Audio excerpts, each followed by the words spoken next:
গাজার আকাশে আর ধোঁয়া দেখা যাবে না, এমন দিন কবে আসবে তা কেউই জানে না। ধ্বংসস্তূপ, আতঙ্ক, দুর্ভিক্ষ আর মানবিক সংকটে বিপর্যস্ত গাজা উপত্যকা আজও এক ভয়াবহ বাস্তবতার মুখোমুখি। 2023 সালের অক্টোবরে শুরু হওয়া যুদ্ধ 15 মাস ধরে চলছে, যার ফলে নিভে গিয়েছে অসংখ্য প্রাণ।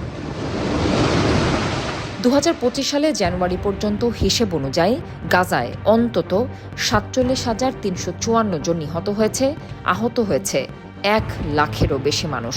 পুরো উপত্যকা পরিণত হয়েছে এক ধ্বংসস্তূপে।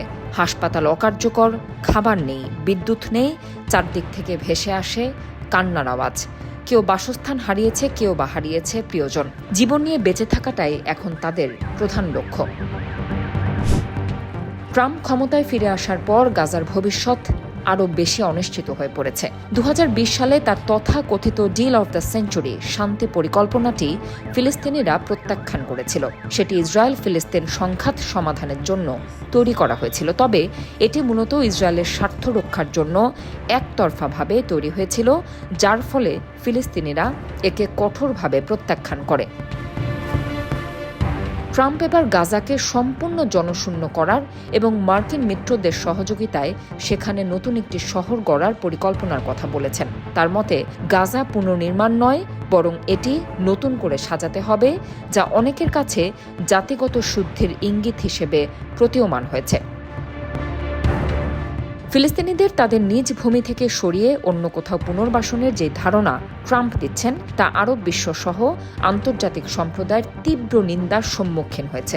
ইসরায়েলি যুদ্ধের মাধ্যমে হামাসকে দুর্বল করেছে ঠিকই, কিন্তু পুরোপুরি নির্মূল করতে পারেনি। ট্রাম্প প্রশাসনের সরাসরি সমর্থন ইসরায়েলকে আরও আগ্রাসী করে তুলতে পারে।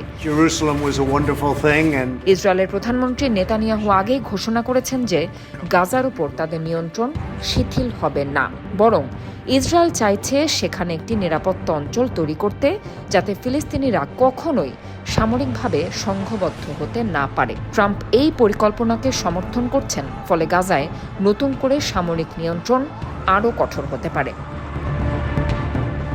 মানবিক সংকট এখন চরমে।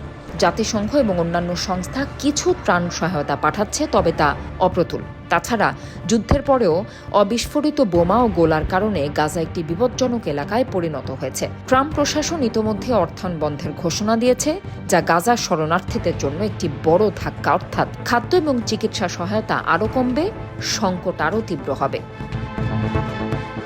রাজনৈতিকভাবে গাজার ভবিষ্যৎ নিয়ে বড় প্রশ্ন রয়ে গেছে। হামাস কি আবার সংগঠিত হবে, নাকি ফিলিস্তিনি কর্তৃপক্ষ সেখানে নতুন শাসন ব্যবস্থা চালু করতে পারবে? ইসরায়েল কি গাজাকে পুরোপুরি বিচ্ছিন্ন রাখতে চায়, নাকি আন্তর্জাতিক কোনো সমঝোতা হবে? ট্রাম্প প্রশাসনের অবস্থান স্পষ্ট, তারা ইসরায়েলের স্বার্থকে অগ্রাধিকার দেবে। এর ফলে দুই রাষ্ট্র সমাধানের সম্ভাবনা আরও কমে যাবে। গাজার পুনর্গঠন হবে কিভাবে, সেটাও বড় প্রশ্ন। বিশ্লেষকরা বলছেন, ধ্বংসস্তূপ সরাতেই 2 দশক লেগে যেতে পারে। অবকাঠামো পুনর্নির্মাণের জন্য আন্তর্জাতিক সহায়তা প্রয়োজন, কিন্তু ইসরায়েল অবরোধ শিথিল না করলে তা কখনোই সম্ভব নয়। সৌদি আরব এবং মিশর কিছু উদ্যোগ নিয়েছে, তবে তা কার্যকর হতে বেশ সময় লাগবে। গাজার ভবিষ্যৎ এখনো অন্ধকারে। ট্রাম্পের নেতৃত্বে যুক্তরাষ্ট্র যদি ইসরায়েলের আগ্রাসনকে আরও প্রশ্রয় দেয়, তাহলে সংঘাত আরও দীর্ঘস্থায়ী হতে পারে। যদি কূটনৈতিক সমাধান বের না হয়, তাহলে আবার নতুন সংঘাত শুরু হওয়া শুধুই সময়ের ব্যাপার। আন্তর্জাতিক সম্প্রদায়ের উচিত ন্যায় বিচার নিশ্চিত করা, যাতে গাজার মানুষ আরও একটি যুদ্ধের বলি না হয়।